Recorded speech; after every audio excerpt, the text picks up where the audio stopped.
Mwanzo 1:26 pale. Mungu akasema tumfanye mtu. Anawaza. Nisikize ngombe kitu. Ulimwengu wa roho unaleta vitu ambavyo hata katika ulimwengu wa nyama vipo. Anasema Mungu anakaa anasema tunawaza, tunafikiri, tumfanye mtu. Anafikiri hilo jambo alipo. Kile kitu kiliumbika badala ya kuwaza. Kwa hiyo huyu mtu unamwona ametokea leo katika ulimwengu wa nyama. Mungu alimuwaza. Akasema no, hawa samaki hawezi kuwa peke yao. No, hawa ndege hawezi kuwa peke yao. Aya, kuna mtu anakaa anasema no, hili jambo haliwezi kuwa peke yangu. Anawaza.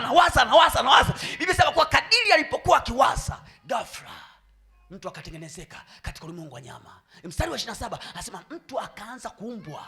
Lakini hata huyo mtu anayeumbwa katika ulimwengu akuwa katika ulimwengu halisia. Sura ya 2 ndio inaonyesha kwamba yule mtu akatokea katika uhalisia. Lakini ilianzia wapi? Mungu aliwaza kwamba hao samaki hawatakuwa peke yao, hawa ndege hawatakuwa peke yao. Kuna mtu ataliwaza dude hapa anasema na litatokea kwa jina la Yesu.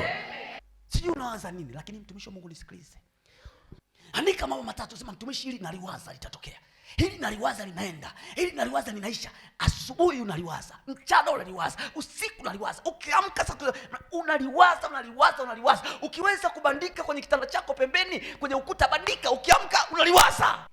Yule ambaye atakuwa na uwezo wa kwenda na kuwaza paka kuitoa kule katika ulimwengu wa nyama, anawaza. Sasa ngoja nikupe Petro wa pili sura 3 mstari wa 8 pale. Ngoja nikupe mfano kidogo, utanielewa mtumishi wa Mungu. Nikuonyeshe ulimwengu wa roho tofauti na sisi tunavyofikiria.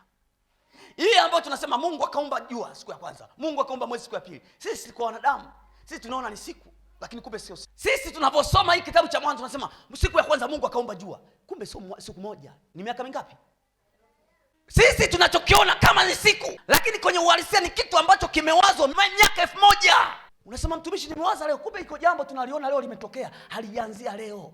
Kuna miaka zaidi ya 1000 Mungu alifika sehemu akaliwaza. Anasema wala msidanganyike, siku moja ni sawa sawa na miaka mingapi?